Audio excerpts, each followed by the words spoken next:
رأيك ايه في استقالة مرتضى منصور من رئاسة نادي الزمالك؟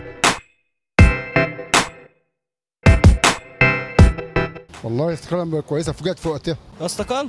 هي مفاجأة غير سارة، لأن الأستاذ مرتضى منصور من الشخصيات البارزة والشخصيات المهمة اللي عملت نادي الزمالك. يعني بيعملها كل مرة عادي يعني. الزمالك هياخد افريقيا والدوري وهياخد كل حاجة والبلد دي هتمشي، مع اني زملكاوي على فكرة. اكيد فرحان جدا طبعا، هو عامل حاجات انشائية كويسة مع اني زملكاوي. المشكلة نفسها مش بمرتضى منصور. احنا كنا بنهزر معاه. ما استقالش؟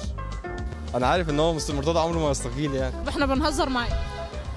لا يبقى هتحبس، مرتضى منصور يعملها والله. مش مصدق ان هو استقال، دي كانت بتبريل. خلاص.